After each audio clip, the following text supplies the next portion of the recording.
¿Cómo están? Muy buenas noches, soy Juan Pablo de Leo, a nombre de Mónica Garza, les doy la bienvenida a Sala de Guerra. Comenzamos con toda la información de esta noche.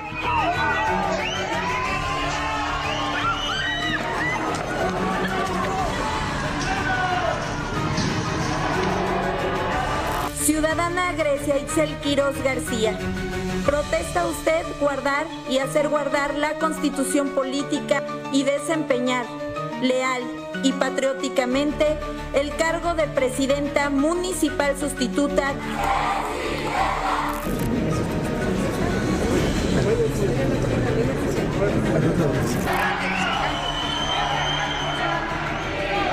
México ya está hasta la madre de ustedes. Porque eres un porro. A ver, tú idiota, llora por Carlos Manso, Noroña.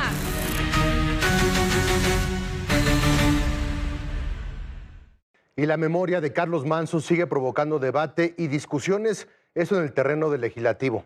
Así la oposición pide a Morena priorizar a la ciudadanía primero y terminar con pactos criminales. Senadores de oposición aseguran que el asesinato del alcalde de Uruapan, Carlos Manso, así como de otros registrados recientemente, no habrían ocurrido sin la colaboración de narcopolíticos vinculados a grupos criminales. Por eso, a la pregunta que lanzó la presidenta Claudia Sheinbaum sobre qué proponen en este tema, le exigieron que el gobierno de Morena comience por romper el pacto de impunidad con el crimen organizado, o de lo contrario, no habrá paz ni tranquilidad en el país. Y la primera propuesta, la propuesta que hicieron ellos de que qué proponemos, la primera, la única y la más rápida, rompan el pacto que tienen con el crimen organizado estos narcopolíticos y narcogobiernos de Morena.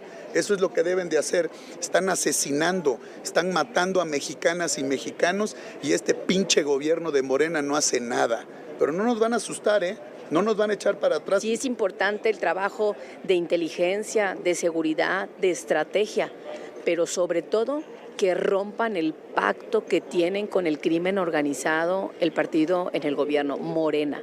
Tienen el pacto ahí con el crimen organizado y no se va a poder avanzar. Ya es hora, indicaron, de que el gobierno federal asuma su responsabilidad en la violencia que hay en el país. Además, pidieron que renuncie el gobernador de Michoacán, Alfredo Ramírez Bedoya, señalado por Carlos Manso como el principal político en la entidad vinculado al crimen organizado. El gobernador debiera separarse inclusive del cargo que hoy ostenta en Michoacán.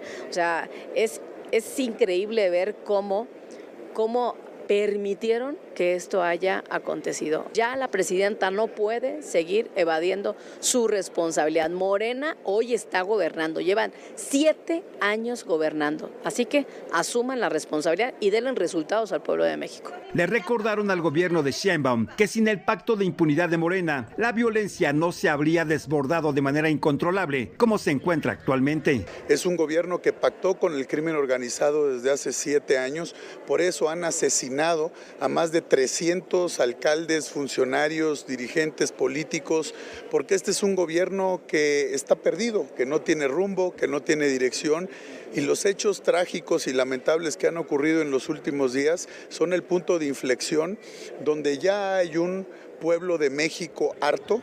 Gerardo Segura, Fuerza Informativa Azteca. Y la Fiscalía de Michoacán confirmó la identificación del autor material del homicidio de Carlos Manso.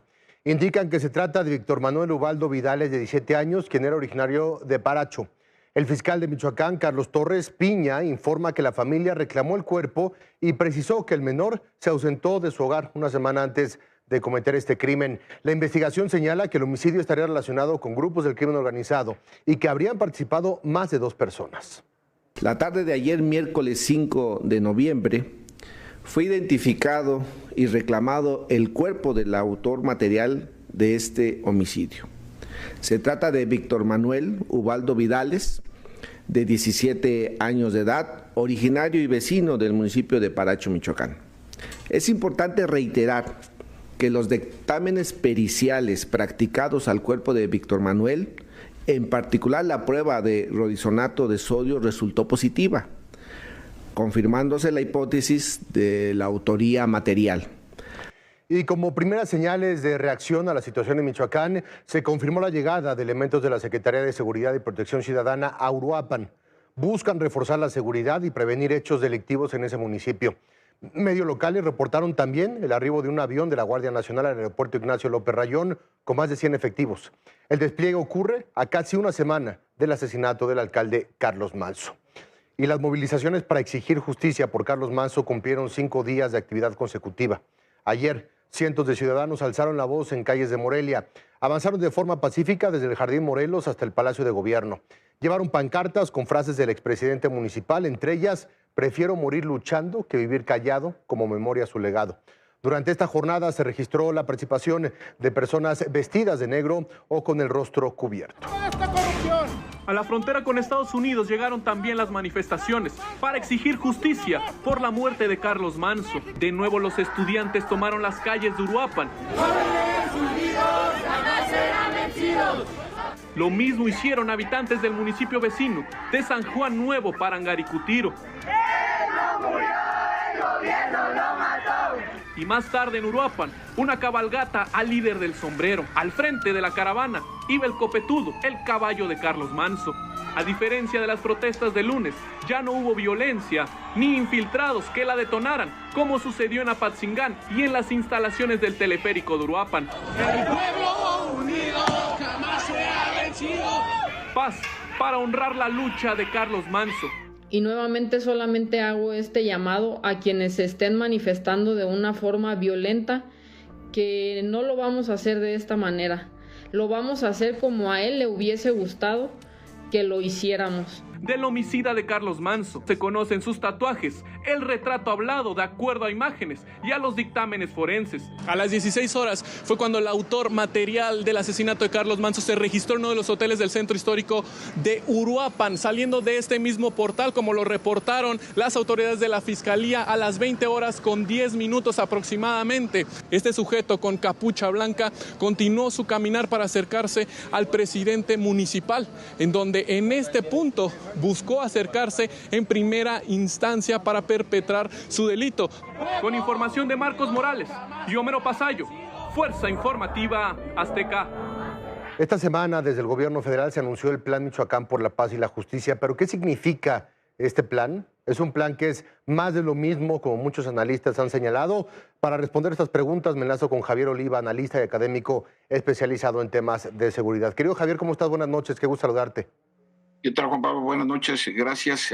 Espero que hayamos tenido un buen fin de semana. Al contrario, bienvenido siempre, Javier. A ver, muchos ha comparado este plan presentado por la presidenta Sheinbaum el pasado martes con respecto a lo que en su momento habría presentado el expresidente Enrique Peña Nieto, enviando por una parte a Alfredo Castillo como una especie de comisionado por la paz allá en Michoacán, lo hecho por Felipe Calderón con una fuerza propia del Estado para intentar abatir a criminales y retomar el control y el poder de ciertas regiones, y ahora un tema que tiene que ver más con una parte de desarrollo social a largo plazo.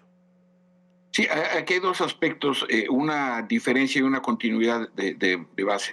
Lo primero es que es una decisión de la presidenta de la República y el Gabinete de Seguridad que contrasta claramente ante otras tragedias que se dieron en materia de seguridad pública durante el sexenio del expresidente López Obrador. Es decir, durante ese periodo no se tomó una decisión en el sentido de aplicar un programa especial. Ese diría que es el contraste y la diferencia.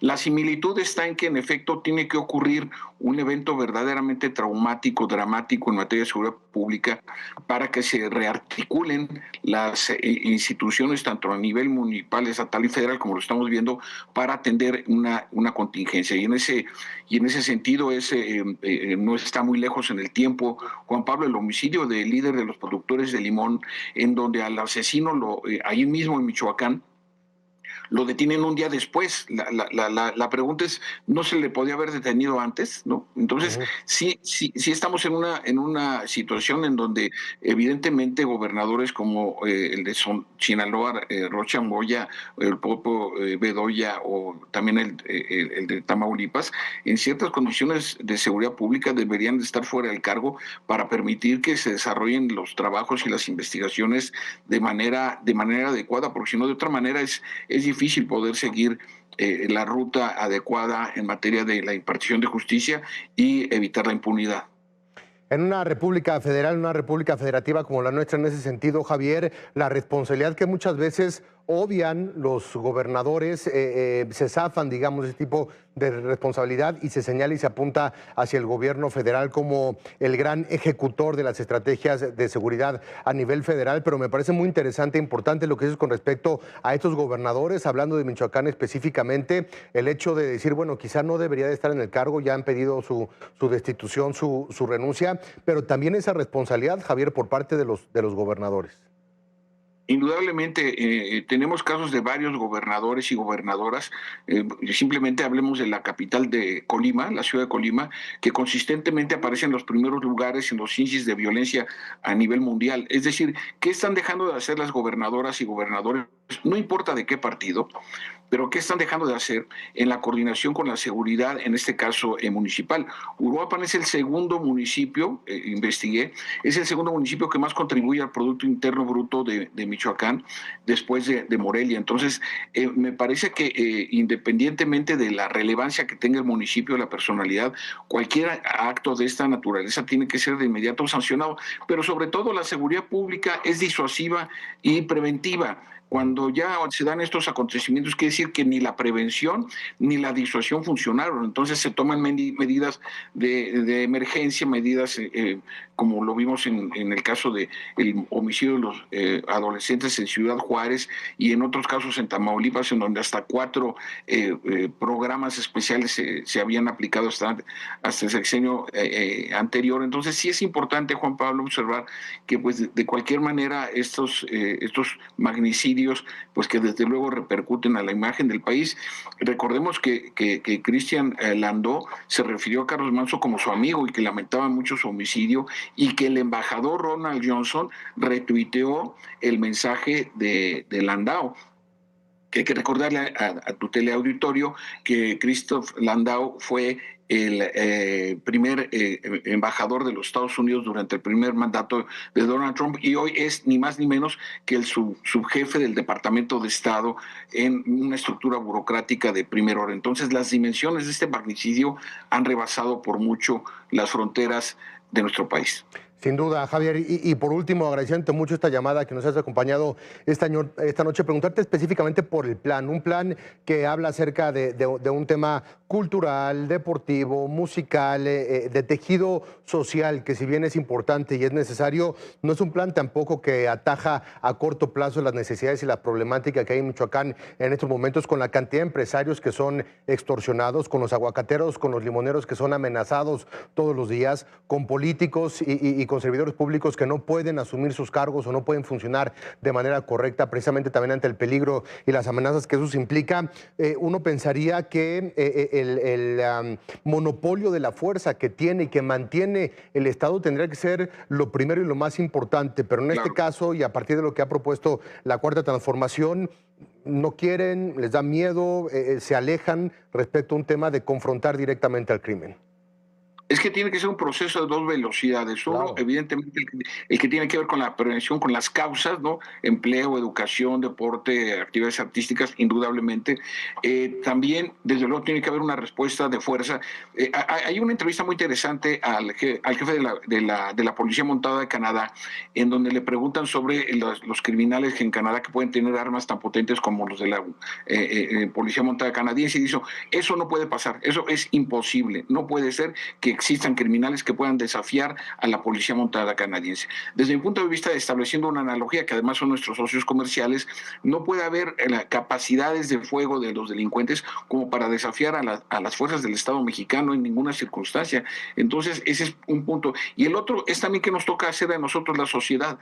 Si nosotros seguimos reproduciendo en expresiones supuestamente musicales, que para mí dejan de serlo, si se sigue comprando piratería, en fin, pues ¿qué parte nos toca a nosotros de la sociedad poner para recuperar la seguridad y la paz pública en nuestro país? Javier, qué gusto saludarte, gracias por estos minutos. Te buscamos en otras ocasiones para darle seguimiento, por supuesto, a este plan y a las consecuencias que todavía traiga consigo este magnicidio allá en Michoacán de Carlos Manso. Gracias, Javier, qué gusto saludarte. Gracias a ti, buenas noches y buen inicio de semana. Igualmente, muchas gracias. Por otra parte, el Congreso de Michoacán nombró a Grecia Quiroz, esposa de Carlos Manso, como alcaldesa sustituta de Uruapan. Aquí les presentamos toda la información. Grecia Itzel Quiroz García, viuda de Carlos Manso, es la nueva presidenta municipal de Uruapan, Michoacán. En una sesión extraordinaria en el Congreso del Estado, los legisladores avalaron por unanimidad que ella ocupe el cargo luego del homicidio de su esposo cometido el 1 de noviembre. 38 votos a favor, 0 en contra, 0 abstenciones. Se atendía su instrucción.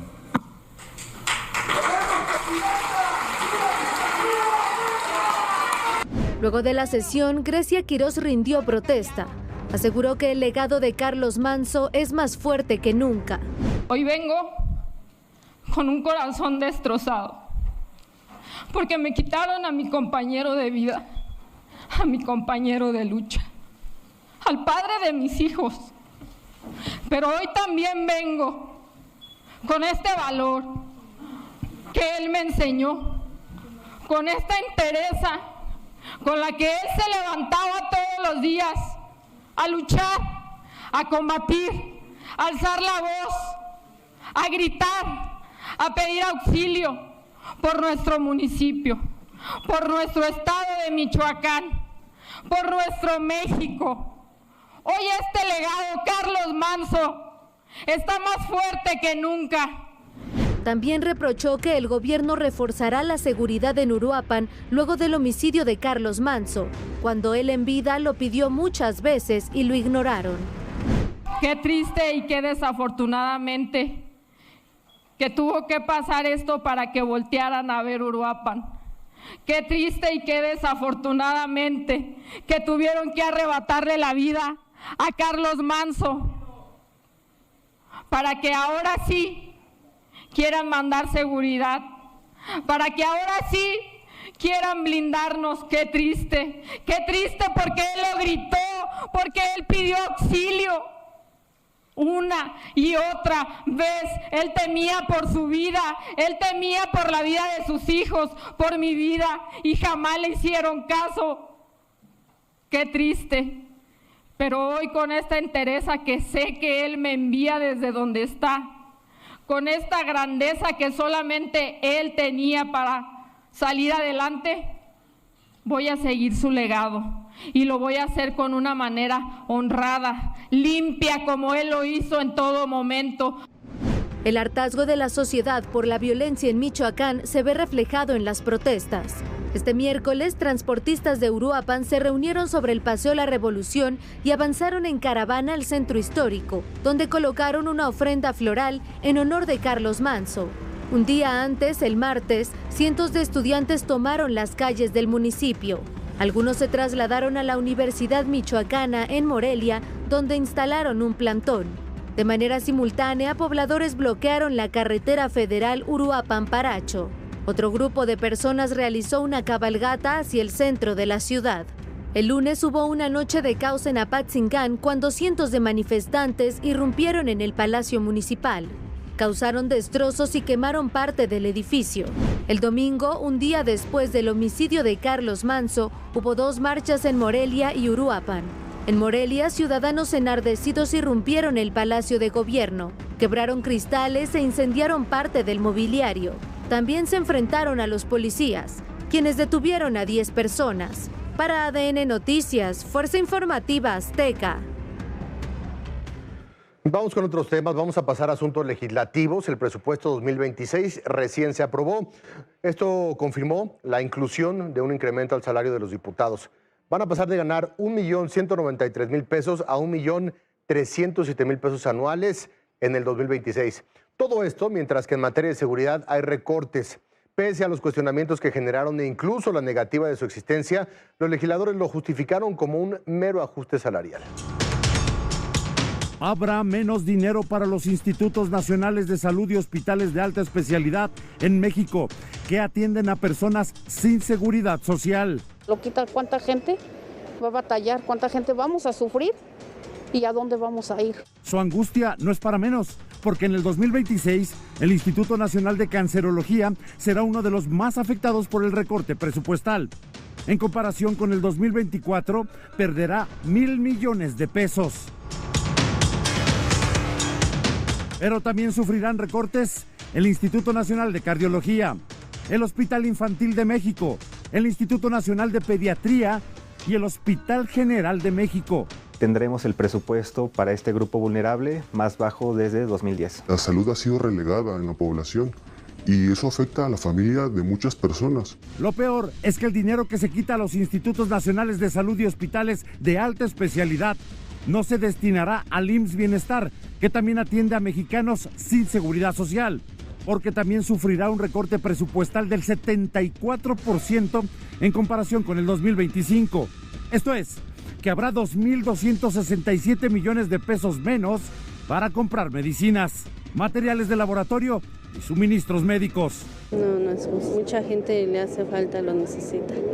Ante el negro panorama, el próximo 15 de noviembre, cientos de médicos y la sociedad civil participarán en la marcha de Bata Blanca para exigir una vez más atención médica de calidad oportuna para los mexicanos.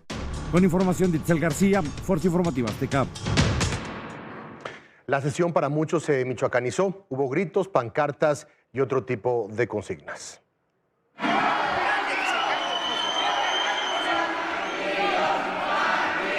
Con un duelo de carteles y confrontaciones de tú a tú, se tensó la discusión en lo particular por la distribución del botín de más de 10 billones de pesos que el gobierno gastará el próximo año. Y una vez más, el presupuesto se michoacanizó. Sombreros en curules y pancartas por el asesinato del alcalde de Uruapan y reclamos de más dinero para seguridad. Exigimos que el Plan Michoacán venga respaldado con 10,000 millones de pesos en la reserva. Si el Plan Michoacán no tiene dinero, no va a durar ni un solo día. Y es que para 2026, Seguridad tiene una baja de 10,000 millones de pesos. Pero Morena, PT y Partido Verde rechazaron dar dinero al plan de paz en Michoacán. Se confrontaron y ahí se alzó la figura de la líder morenista. Diputados, les pido respetuosamente que regresen a sus curules. ¡Muevan los narcodiputados! México ya está hasta la madre de ustedes. México quiere justicia, pero la justicia necesita presupuesto. Colocar sombreros con pintura roja, emulando sangre y tragedia, es bastante vil. Vandalitos, conjunto de individuos en su mayoría plurinominales, salvajes y destructivos, que están al servicio de un alito o de un vándalo. Primero cállate, porro, porque eres un porro. Diputadas, ¿Por qué se murió Carlos Manso? Porque no le mandaron seguridad. Por eso se murió. Una y otra vez, diputados de oposición propusieron quitar recursos a unos rubros y destinar a otros, pero se rechazaron. El despilfarro que van a hacer con este presupuesto de más de 300,000 millones de pesos para el Tren Maya, para Dos Bocas y para el AIFA, no le pongan más recursos a negocios en charola de plata a Andy. No los necesitamos. Aquí el pueblo de México tiene a su gran mayoría calificada. Y así, con ánimos caldeados, los diputados discuten más de 1,700 reservas del presupuesto federal. Maxi Peláez, Fuerza Informativa Azteca. Morena quiere blindar la elección del 2027. Rubén Moreira, coordinador de los diputados del PRI, alertó en sus redes sociales que se presentó un proyecto de dictamen para que se vote la revocación de mandato en la misma fecha que la elección intermedia. Esta iniciativa se presentó ante la Comisión de Puntos Constitucionales y al parecer se va a analizar mañana lunes. Esta semana fue el aniversario de Político MX, un medio especializado desde hace 10 años en la información política del país. Aquí les platico cómo estuvo nuestra celebración. Estamos en el 10º aniversario de Político MX, esta plataforma que pues ya desde hace 10 años nos está nutriendo de información constantemente, información veraz, y la verdad es que estaremos por aquí dándonos una vuelta a ver quiénes visitan este lugar y por supuesto platicando con los protagonistas de esta gran historia. Político MX cumple 10 años. Político MX nació en mayo de 2015 con Luciano Pasco y Juan Pablo de Leo encabezándolo. Iniciaron labores de levantar el medio con 2 redactores, un diseñador de gráficos y videos y un director editorial. De mayo a septiembre se generaron notas para llenar el sitio, aunque este no se encontraba en línea. La meta era volverse públicos para el inicio de la nueva legislatura el 1 de septiembre. Es un proyecto, te diría, entrañable para mí en lo personal. Este es ahora sí que mi bebé, construir un medio nativo digital que solamente habla de política y que trata de conectar a la ciudadanía, a los mexicanos con la política de una manera inteligente, útil, relevante. Pues ha sido un proyecto de 10 años precioso. El objetivo se cumplió, pues Político MX entró formalmente a Internet el 1 de septiembre para dar seguimiento a la protesta de los nuevos diputados y senadores, y a partir de ahí comenzaron con las noticias de última hora, los análisis profundos sobre los nuevos gobernadores y la vida pública del país. Sí, estamos celebrando 10 años de lo que hoy es el medio de política más importante de México en cuestión digital, un medio que ha aprendido mucho, que hemos tenido errores, hemos tenido aciertos, y hoy queremos celebrar y platicar acerca de todo lo que viene próximamente para Político MX. Hay elecciones en el 27, hay elecciones en el 30, hay nuevas tecnologías, así es que vamos a celebrarnos por una parte y a platicar lo que viene por otra. En julio de 2018 se volvieron referentes en temas electorales y fueron retomados por cientos de medios locales en las distintas entidades del país. Lograron cubrir la elección más grande de la historia, teniendo un diseño propio del PREP, seguimiento en redes sociales, presencia en los búnkers de los candidatos presidenciales y estatales. Comandada por Andrés Pasco, la versión impresa se publicaba cada miércoles y logró entrevistar a los candidatos presidenciales de México ese año: Andrés Manuel López Obrador, José Antonio Meade, Ricardo Anaya, Margarita Zavala y Jaime Rodríguez Calderón, el Bronco. También en 2018 se estrenó Político MX Semanario, con una entrevista exclusiva al entonces presidente Enrique Peña Nieto. Todas esas visualizaciones y ese éxito también tiene que ver con saber comentarle a la gente, decirle a la gente qué es lo que está pasando, explicarles la política y poderla hacer asequible para el público. A inicios de 2020, Político MX obtuvo el Award of Excellence de la Society of News Design por el producto llamado Radiografía, que es un hilo explicativo en Twitter, y fue premiado junto al Washington Post, The Texas Tribune y The Telegraph. A mitad de 2020 se reestructuró a Político MX. Juan Pablo de Leo y Alfonso Basilio fueron nombrados socios directores y se reorganizó la redacción a través de células enfocadas en trabajo horizontal para seguir las mejores prácticas de medios digitales en el mundo. En 2021, Político MX cubrió la elección más grande de la historia de México.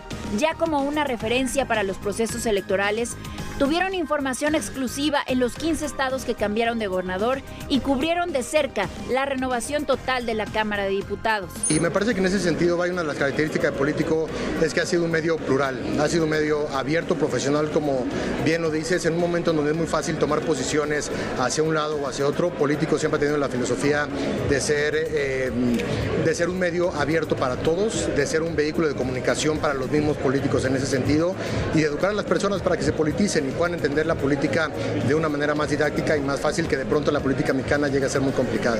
También en 2021 nació Pulse MX, el único sitio en México enfocado en data electoral. Presentó encuestas para los 15 estados en juego, las 16 alcaldías de la Ciudad de México, la Cámara de Diputados y la aprobación presidencial.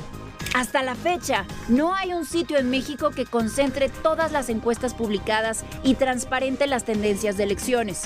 En 2025, cumplieron 10 años siendo referentes como fuente de información política de México.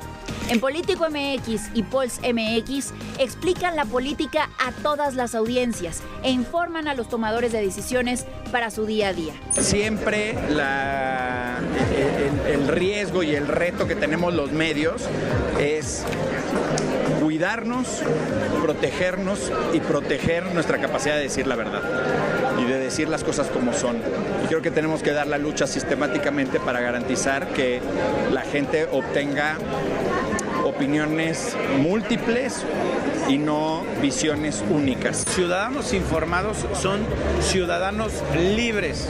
Déjame decirte que Político MX es un ejemplo de cómo han evolucionado para que la información sea veraz, oportuna, inmediata. Lo que todos debemos de garantizar en nuestro país es la libertad de expresión y el derecho a estar bien informados. Y hoy Político MX lo garantiza. Un gran trabajo, un gran profesionalismo, grandes liderazgos, pues el liderazgo de Juan Pablo, el liderazgo de Luciano, han dejado huella. Es un orgullo poder ver que después de 10 años esta plataforma se convirtió prácticamente en una plataforma no solamente necesaria, sino muy relevante en la vida política de este país, de la ciudad. Baitier Mateos, ADN Noticias. Esta es la gran celebración de Político MX. Felicidades a todo el equipo, por supuesto, de este medio de comunicación. Hacemos un corte, regresamos, no se vayan, ya volvemos.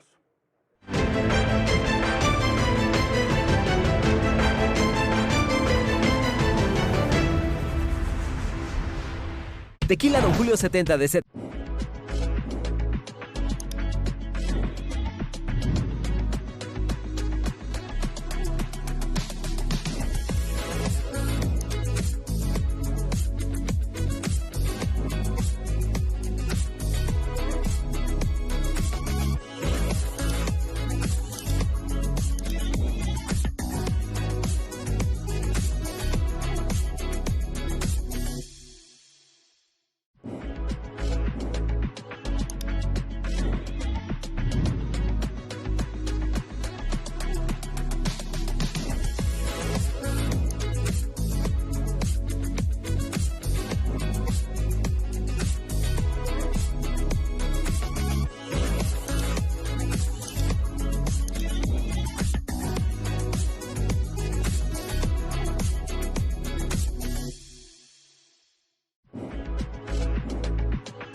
Gracias por continuar con nosotros. Vamos a pasar a temas internacionales. Esta semana Perú rompió su relación diplomática con México.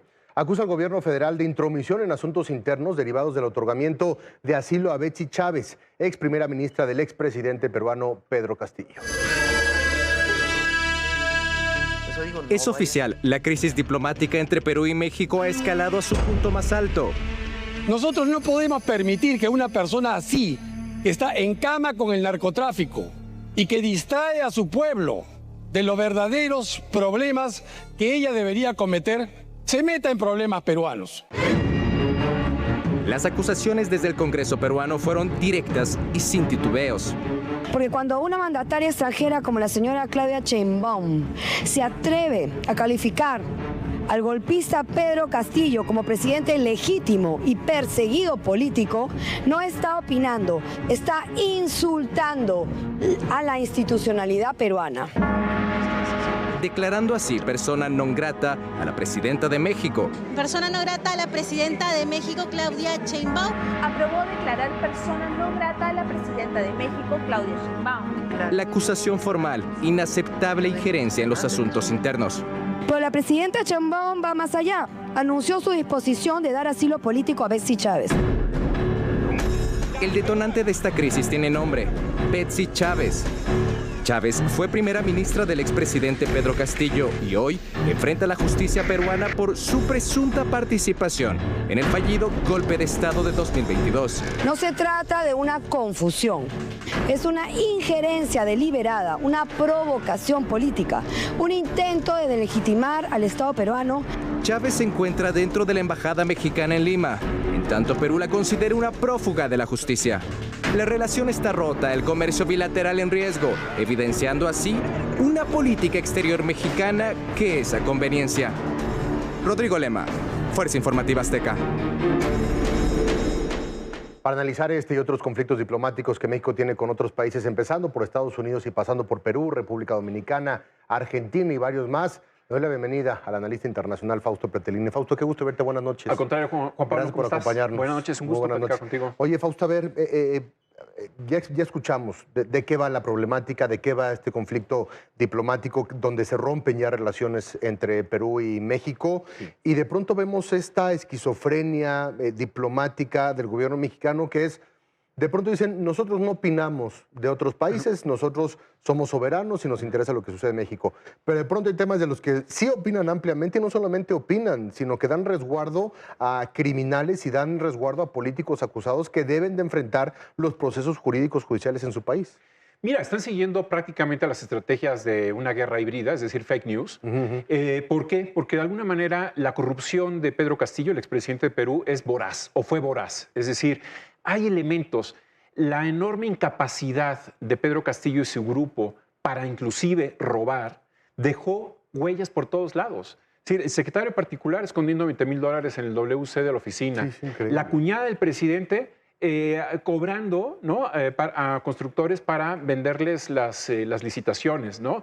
El presidente Pedro Castillo cobrando a policías para ascenderlos de grado. A 8 policías los ascendió, los metió como militares, cobrándoles miles de dólares. Entonces, me parece que el gobierno de México, López Obrador, primero, tuvo injerencia el día en que cuestionó en la mañanera por qué en Perú la Constitución permite que el Congreso lleve a juicio a los presidentes. Bueno, eso es injerencia total. Absoluta. Y lo dijo públicamente, la dijo, ahí está grabado, ¿no? Bueno, porque la Constitución... Ahora, ¿de verdad hay o hubo racismo en contra de Pedro Castillo? 7 presidentes peruanos o 5 presidentes peruanos anteriores a Pedro Castillo juzgados, un suicidio, llevados a la cárcel, Toledo en Estados Unidos perseguido. Es decir, no es Pedro Castillo, es la ineficiencia y la corrupción voraz de Castillo, de su cuñada, de su esposa, que con el erario público, con lo que tú pagas impuestos y yo le estamos manteniendo a una delincuente aquí en México. Entonces, creo que es una etapa deprimente a la diplomacia mexicana, es una diplomacia dogmática y no de Estado. Oye, Fausto, y lo delicado que es que las embajadas mexicanas, sobre todo en América Latina, se conviertan en ese tipo de guarida para personajes que son señalados de haber cometido ciertos delitos, Ecuador, Perú, ya como una práctica constante en los últimos 7 años, las embajadas no son para eso. Mira, hace 7 años, si hubiéramos platicado este tema, de lo que vamos a platicar hoy, era fantasía. Es decir, ¿por qué? Porque el presidente López Obrador apostó por la América Latina y ve cómo está América Latina hoy. Es decir, hace 3 días Lula dijo, tengo que ir a la reunión de CELAC, Unión Europea, porque Brasil es el principal país de la CELAC. Adiós a México, ¿no? Es decir, México problemas con Ecuador. ¿Por qué? Porque abrió la embajada, como tú dices, a un delincuente que no es perseguido por su ideología política, por pertenecer a un partido político o por criticar al presidente en turno, sino porque robó en los contratos de Odebrecht. Eso es claro, Jorge Glass me refiero, ¿no? Que después Ecuador se equivocó y asaltó la Embajada de México, sí, también hay que decirlo, se equivocó. Ahora con Perú, bueno, es absurdo el apoyo que le dio a Pedro Castillo, con Bolivia a Evo Morales. Evo Morales, sí. Juan Pablo, en 2016 Evo Morales organizó, siendo presidente, un plebiscito para ver si podía presentarse en la boleta de las elecciones presidenciales en el 2019, porque ya no le tocaba constitucionalmente hablando. Su constitución, que por cierto, él la hizo, ¿no? Bueno, la mayoría de los bolivianos dijo, no te queremos ver en la boleta. Se presentó en las elecciones, generó prácticamente un estado de inestabilidad donde hubo muertos y nadie en México habla de los muertos que provocó el señor Evo Morales, y aquí lo recibimos y nuevamente con tu dinero, con mi dinero, en los impuestos, le pagamos el hotel al señor o los alimentos al señor Evo Morales. Entonces, sí viene una situación muy crítica, lo de Perú es alarmante, la Alianza del Pacífico que se construyó despolitizada, desideologizada, Perú, Colombia, Chile y México dijeron vamos a hablar de agrupamiento, de economía, de cohesión social, de intercambios universitarios y demás. Bueno, López Obrador empezó a meter el freno y ahora con el rompimiento de la relación, la Alianza del Pacífico, ¿cuántos millones de dólares se van a perder por estos berrinches ideológicos de defender a delincuentes? Y porque ni siquiera es un liderazgo. A ver, y me parece muy interesante, Fausto, lo que pones en la mesa con respecto a lo que sucede con Brasil, por ejemplo, con Lula, que es un presidente de izquierda, pero es un presidente que entiende perfectamente bien el papel que tiene Brasil como un jugador internacional y como un protagonista del Concierto de Naciones. no es un tema de ver América Latina. Ahí está el apoyo a Cuba, pero es al gobierno cubano de los Castro. Ahí está el apoyo a Venezuela, pero es al gobierno dictatorial de Nicolás Maduro y de Hugo Chávez en su momento. Ahí están los países latinoamericanos de extrema izquierda que sí tienen todo el apoyo de México y sí hay defensa y sí hay injerencia del gobierno mexicano a través de las mañaneras y los comentarios en todos los asuntos políticos de ese país. Pero no sean un gobierno de derecha, un gobierno moderado, un gobierno como el argentino. Más allá de todo eso, es un tema dogmático, selectivo respecto a esta alianza bolivariana que hay en América Latina y que tiene un costo altísimo para México en su liderazgo internacional, porque tampoco no es una estrategia metódica, sofisticada, es una estrategia burda de defender a este movimiento bolivariano. Es inconcebible. ¿Dónde está el artículo 89 de nuestra Constitución mexicana cuando habla de la defensa de los derechos humanos, el compromiso que debe tener México en el exterior? ¿En dónde está? Es una violación flagrante de la Constitución mexicana. Marco Rubio puede ser presidente dentro de pocos años, en 3 años, ¿eh? Cuidado con Marco Rubio porque es el que de alguna manera maneja la agenda en América Latina. Estados Unidos nunca se había preocupado, bueno, en los últimos 30 años no se había preocupado como sí se está metiendo ahora América Latina. Y eso, bueno, es una llamada de atención. ¿Por qué? Porque de alguna manera, por un lado es pragmática la presidenta en sentido comercial, pero en términos ideológicos está entregado a los brazos de 3 dictadores, al menos de 2, de Nicolás Maduro y de Díaz-Canel. Que eso es, desde el punto de vista del respeto de los derechos humanos y demás, aberrante. Como es aquellos que están defendiendo también que un país invada al otro país en Europa, en el caso de Rusia con Ucrania. Sí, y vimos ya algunas cartas de legisladores norteamericanos esta semana que estuvieron circulando en donde ponen sobre aviso al gobierno de Donald Trump respecto a lo que México está haciendo con Cuba y son, digamos, las primeras acciones, son acciones silenciosas y acciones pequeñas, pero que ponen el ojo de los Estados Unidos en México con respecto a lo que está sucediendo con esos regímenes. Yo digo que el tema de Venezuela, lo que está haciendo Estados Unidos es te hablo Pedro para que me entiendas Pablo, ¿no? Es decir, te hablo a Venezuela para que me entiendas Cuba. A Cuba la pueden prácticamente invadir en cuestión de horas. Uno no quisiera que haya violencia, sin embargo, la violencia ha venido del Estado cubano y del Estado venezolano en contra de su población. Son criminales de guerra o son genocidas. Entonces, de alguna forma, aquí México debería poner mucha atención, porque es el momento de las definiciones, con quién queremos estar en el futuro. Siempre hablamos del pasado. Bueno, la presidenta habla del pasado, del pasado, del pasado. Todo es Felipe Calderón. Bueno, ¿y las nuevas generaciones qué tienen? ¿Qué van a pensar dentro de 15 años sobre inteligencia artificial, sobre democracia, derechos humanos? México en la diplomacia es totalmente, a mí, desde mi punto de vista, ha sido la peor época que yo he vivido en relaciones exteriores. Yo he trabajado en relaciones exteriores en el pasado, he hecho algunos análisis y demás, y cada vez me doy cuenta que de alguna forma lo que está pasando es una erosión del servicio exterior mexicano, en donde se premian a personajes que hicieron favores al presidente López Obrador o a la actual presidenta y se mandan como embajadores. Es la peor imagen que tiene México en estos momentos. Y con una política exterior que tú ves como una continuidad del sexenio de López Obrador con Claudia Sheinbaum actualmente, ¿ves algún tipo de cambio? Pero, a ver, con estas situaciones y con el hecho de que un país te nombre persona non grata no es menor a una presidenta de una república como lo es México, cuando precisamente para eso es la diplomacia, para eso sirven las relaciones exteriores, para no llegar a esos puntos. Pero como son gobiernos que no son de izquierda, entonces sirven a los intereses de una agenda continental bolivariana que lo único que ha hecho es mermar las democracias y los derechos humanos en los países. En el momento que salió Dina Boluarte de la presidencia de Perú, hace 3 semanas aproximadamente, era cuando Juan Ramón de la Fuente, o si es que todavía existe el secretario de Relaciones Exteriores, hubiera viajado. Era el momento para de alguna manera enfriar la situación crítica y decir, vamos a ir hacia adelante, pensemos en el futuro. No lo hizo, o al menos no lo hizo explícitamente. ¿Esto qué trae como consecuencia? Precisamente una situación crítica para México. Si es mejor o la misma política exterior, mira, al inicio del gobierno de la presidenta Sheinbaum se fue a Brasil al G20, después al G7 en Canadá. Pensábamos que en términos multilaterales iba a haber mayor participación. Viajó 3 días en un año de su gobierno. López Obrador viajó 16 días al exterior en 6 años y 8 de ellos a Estados Unidos. Es decir, la poca importancia o la nula importancia que le dio López Obrador en promedio se está repitiendo con la presidenta Sheinbaum.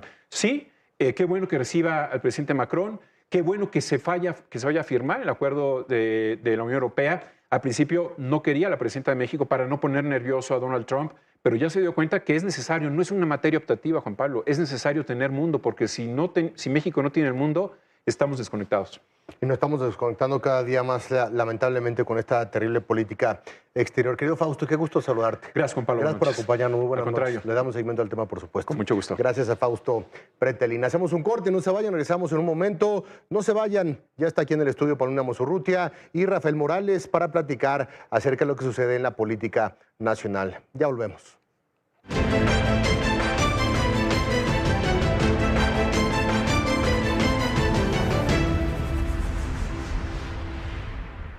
Tequila Don Julio 70 de set.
Regresamos, continuamos. Esta semana, la diputada María Elena Pérez Jaén señaló a Adán Augusto López como el símbolo de la impunidad en la 4T. Asegura que las denuncias en su contra están detenidas por protección política desde el más alto nivel del gobierno.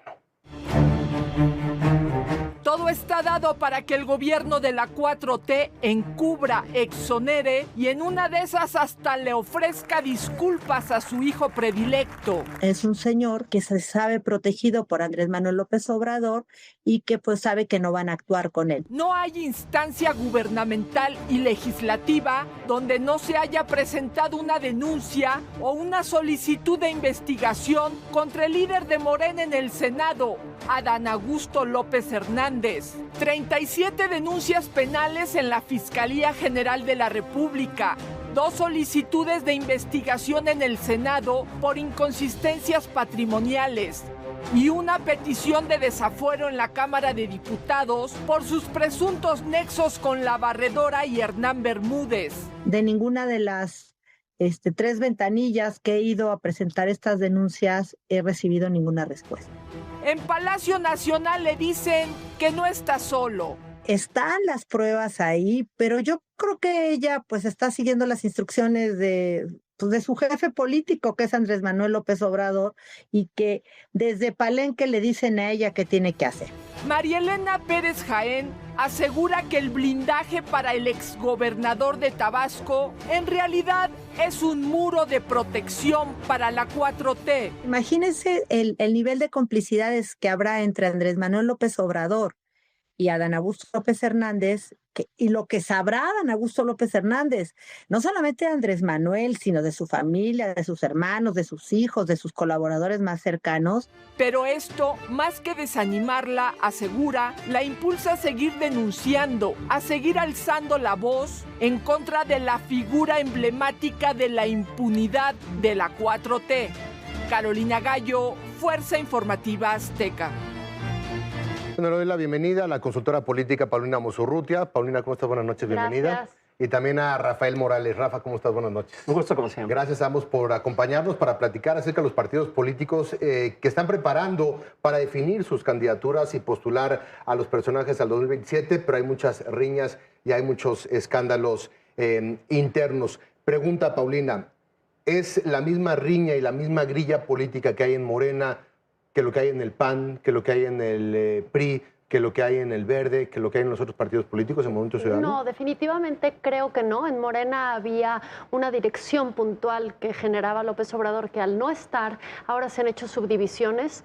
En el PAN acaban de cambiar la imagen y ahora meter a la sociedad civil va a ser complejo con los militantes, esa será otra pugna. Y luego el Movimiento Naranja y Colosio, Samuel, también va a ser otro problema. Es decir, cada casa tiene sus complicaciones. A ver, Rafa, entrándole un poco al tema del PAN y este rompimiento público con el PRI, sobre todo a partir de decir no vamos a tener alianzas, nos vamos a ir por nuestra cuenta hacia el 2027, de pronto ves que en los estados hay especies de franquicias, sobre todo para el PAN y para el PRI, que tienen sus propias motivaciones, que tienen sus propias dinámicas, y desde el centro el poder llegar con los candidatos hacia el 27 y decir va a ser así, va a ser asado, nos inclinamos hacia tal candidato, no se permiten las alianzas.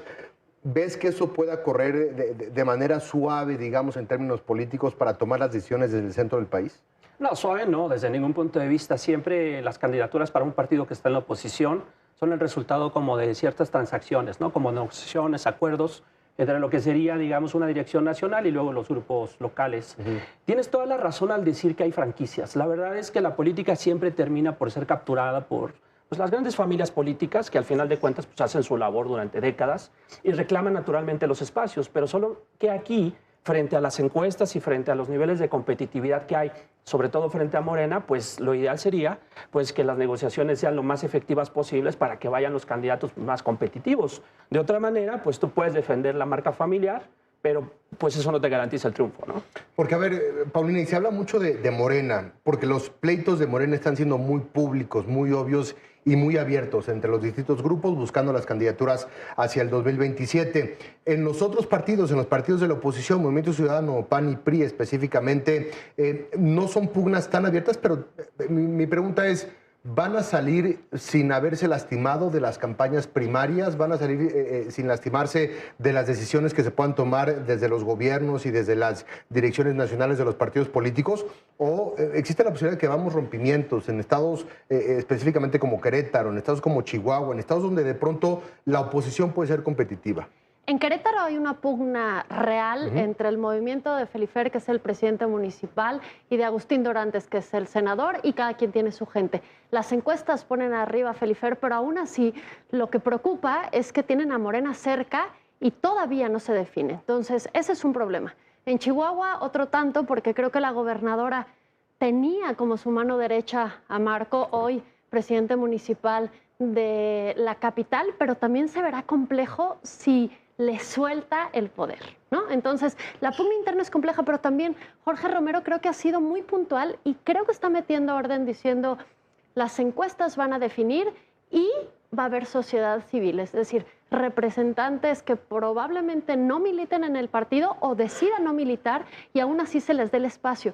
Y esto suena sensato, pero también es complejo para muchas personas que llevan 10, 15 años trabajando por un puesto y que de repente llegue el activista, el de la asociación civil a tomar. Esto va a estar complejo y veremos si Jorge realmente lo que dijo en el discurso lo cumple en la realidad.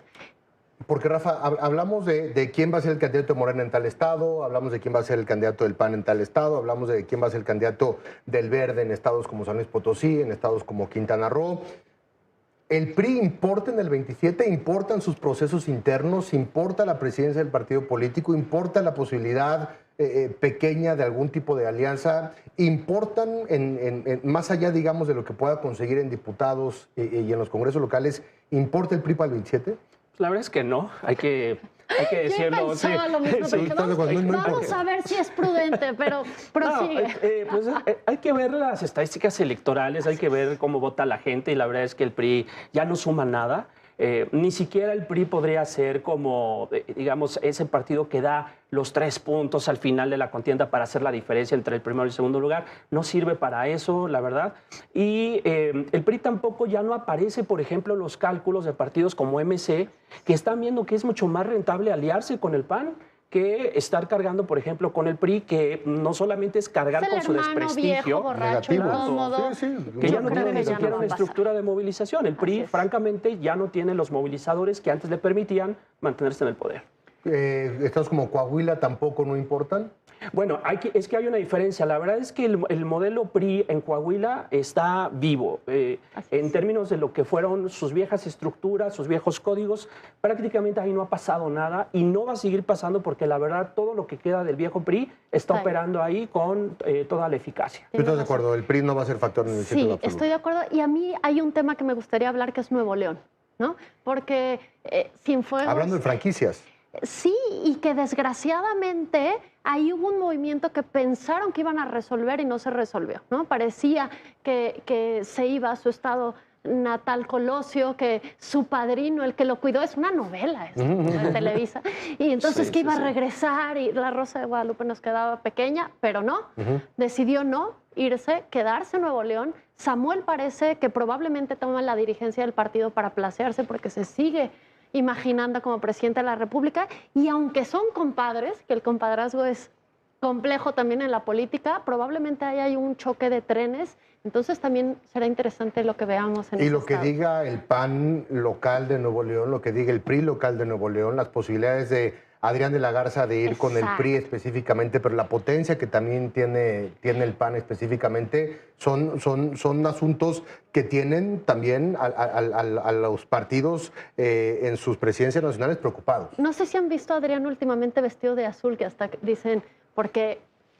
A ver, rumores hay. Es un gran perfil, a mí me encanta para dirigir, es un gran ¿no? perfil. ¿O no? Es un gran perfil y claro, se vuelven muy atractivos para los partidos, para tratar de captarlos, ¿no? Y más porque tienes a una mujer que cuando pierde la candidatura lo anuncia con rímel. ¿Tú crees que un norteño le va a gustar ese tipo? A mí sí me sorprende, me sorprendería muchísimo que un hombre y una mujer norteña con toda esta idea que tienen se vayan a decantar por Mariana como su dirigente. De acuerdo, estatal. y después de una derrota también que no lo veo. No tiene un buen contexto, digamos, y una buena narrativa. Regresando al tema de Morena, Paulina, tú abres el comentario respecto a lo que sucede con Morena después de López Obrador, post López Obrador, si bien mucho se habla del control político que sigue teniendo al interior del partido político, ya sea a través de sus hijos o ya sea a través de otros políticos que le son leales. ¿Qué tanto, Paulina, tendrá la presidenta Claudia Sheinbaum la oportunidad, la libertad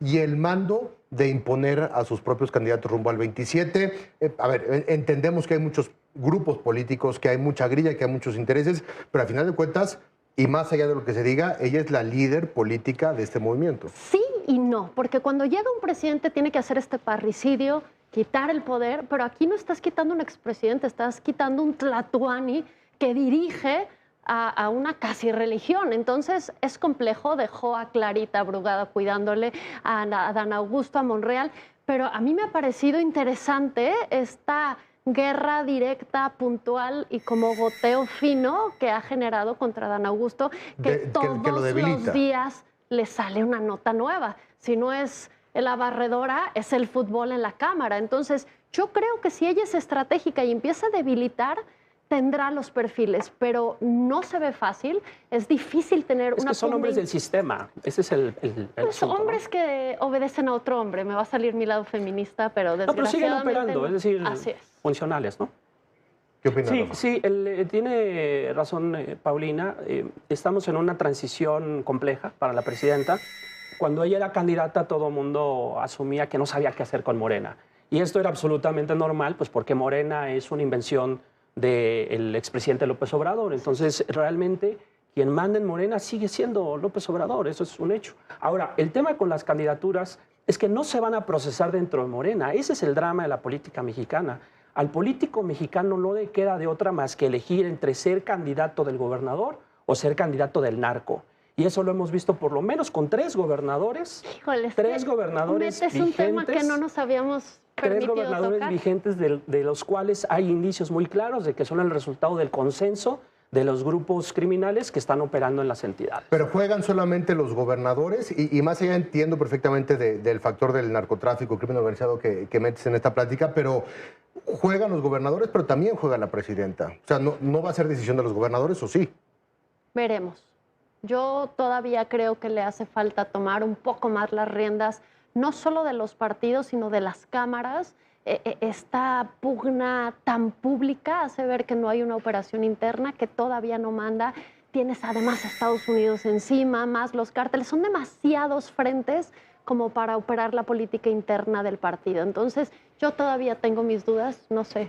¿Puedes contradecirme? Le vienen encima las decisiones a la presidenta. Una muy emblemática es la de Carlos Manso, que rompió con Morena porque él venía respaldado por un movimiento regional. Él era, en los hechos, el próximo gobernador de Michoacán. Sí, por lo menos un candidato fuerte y un candidato con un fenómeno de independencia interesante. Y hay que quedarnos con la reflexión para saber quién es el responsable de bajarlo, por así decirlo, de esa campaña meteórica que ya llevaba. Entonces, yo creo que estos dos factores se le van a venir encima a la presidenta, y si no controla el partido como un filtro para definir a sus candidatos al 2027, se le puede venir la noche encima. Pues ya lo estaremos viendo. El 27 ya empezó. De pronto platicas con personas y dicen, no, todavía faltan 2 años. Ya no falta nada. Seguramente a principios del próximo 2026 comenzaremos a ver las definiciones, sobre todo en la oposición, que necesitan una mayor claridad y un mayor tiempo para poder operar las campañas políticas. Y por otra parte, las decisiones de Morena, que hacemos que vienen por la parte de las encuestas, pero que a final de cuentas terminan siendo una decisión también meramente política y una decisión ya sea presidencial o ya sea gubernatorial en ese sentido. Así es que estaremos viendo este juego que ya empezó. Los jugadores, muchos de ellos se han anticipado también muchísimo a las campañas políticas. Así es que oportunidades de platicar con ustedes en esta mesa tendremos muchísimas de aquí a las elecciones de mediados del 2027. Querida Paulina, muchas gracias. Qué gusto verte. Rafa, gracias. Buenas noches a ambos. Gracias por acompañarnos. Nosotros vamos a nombre de Mónica Garza. Los invitamos a sintonizarnos el próximo domingo a las 9 de la noche aquí en Sala de Guerra. Soy Juan Pablo de León. Muchas gracias. Que tengan un excelente inicio de semana.